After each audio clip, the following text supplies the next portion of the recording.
6 মাস পর্যন্ত ওনার কোনো জ্ঞান ছিল না। ওহো, মানে কি করতেছে? আমি তানিয়া, আমার ছোট 2 বোন, আমরা যে তার মেয়ে, আব্বু যে তার স্বামী, ওই বাসায় কে কে থাকে, শি হ্যাড নো সেন্স, তার কোনো সেন্স নাই টোটালি। যদি আপনি বলেন যে একটা মেন্টাল পেশেন্ট যেরকম থাকে, যে তার স্মৃতিশক্তি হারিয়ে গেলে যেরকম হয় অবস্থা, আমার অবস্থা ওরকম ছিল প্রায় 6 মাসের মতো। তো এই 6 মাস যে কিছুই বুঝতেছে না, একটা বাচ্চাকে আমরা কি করি, সে কিছুই বুঝে না। আমি তাকে কি কমান্ড করতেছি, বাবা তুমি বসো, বাবু তুমি খাও, বাবা তুমি এটা ধরো না, ওই বাচ্চা কিন্তু ততদিন পর্যন্ত আপনার ল্যাঙ্গুয়েজ বুঝবে না যতদিন পর্যন্ত না তার মধ্যে ভাষার বোধটা আসবে।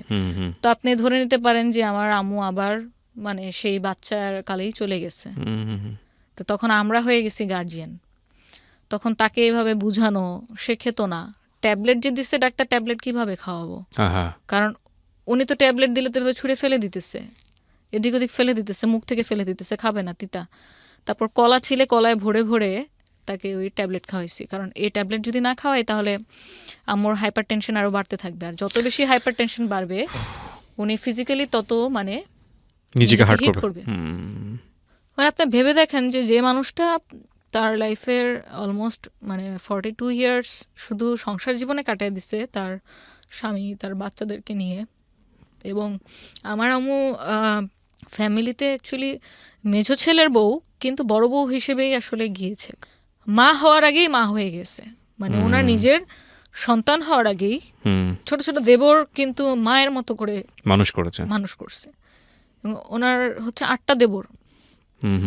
তো 8টা দেবরকে লালন পালন করা, বড় করা, শ্বশুর শাশুড়ি খেদমত করা, তারপর আমরা হলাম, আমাদের কি করা।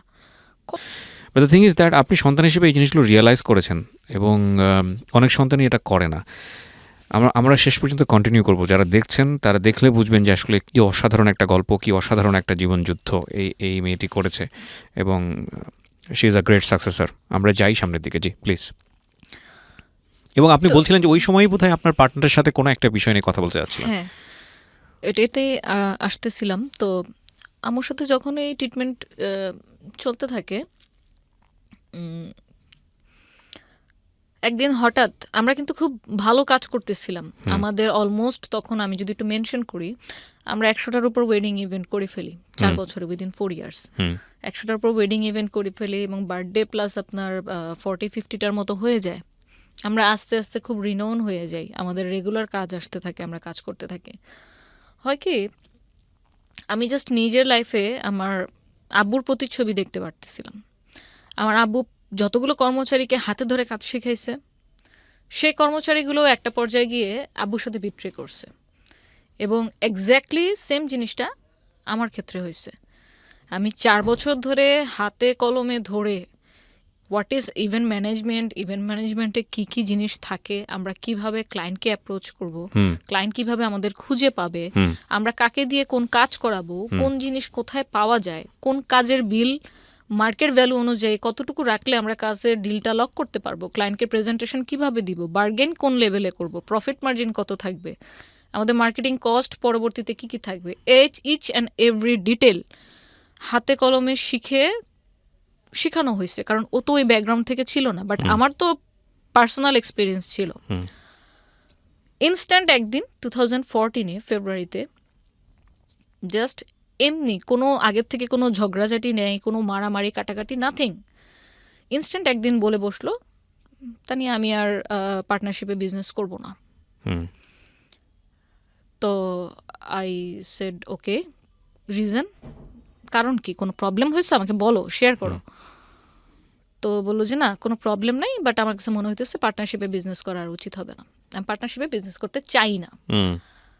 তো এখন সবচেয়ে তখন আমার কাছে যেটা মনে হলো যে আমি এত কিছু করলাম, জাস্ট কিছু যদি ডকুমেন্টস থাকতো আমার, আমি হয়তো এই সিচুয়েশনটাকে, যখন আমার আম্মু অলমোস্ট মানে এরকম এত অসুস্থ, আমি এত টেনশনে আছি, এখন বাসায় অ্যাডিশনাল আম্মুর একটা ওষুধের খরচও অ্যাড হয়েছে, এবং যে ওষুধগুলো দিত তাতে মান্থলি আপনার 5-6 হাজার টাকা দিয়ে শুধু ওষুধের খরচে চলে যেত। তো তখন আসলে আমার মাথায় কাজ করতেছিল না, আমার জাস্ট এটা মনে হচ্ছিল যে আমি সবচেয়ে বড় ভুল যেটা করলাম, পার্টনার হিসেবে নিয়েছি, সেটার কোনো ডিড আমাদের ছিল না। আমরা যে হসপিটাল ডেকোর নামটা দিলাম, ট্রেড লাইসেন্স তো করিনি, বাট অ্যাটলিস্ট এরকম যদি একটা ডিড থাকতো যে কোনো পর্যায়ে গিয়ে যদি আমাদের মনে হয় আমরা একসাথে কাজ করব না, তাহলে সেক্ষেত্রে আমাদের ডিসিশনটা কিভাবে হবে, কোন ওয়েতে হবে?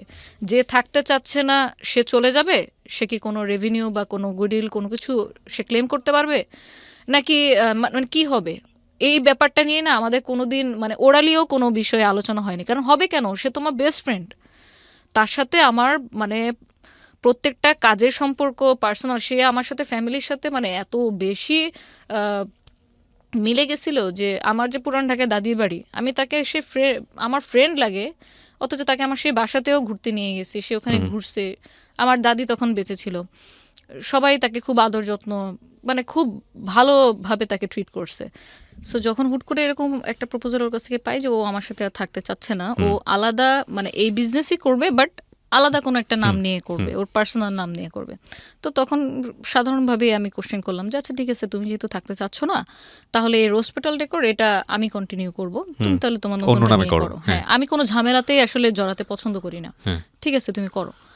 ওটাতেও হচ্ছে প্রবলেম ছিল, কারণ অলরেডি তুমি কেন একটা মানে অলরেডি এটা একটা রেপুটেশন গেইন করে ফেলছে, 9,000 লাইক আছে, 8,000 লাইক আছে পেজে।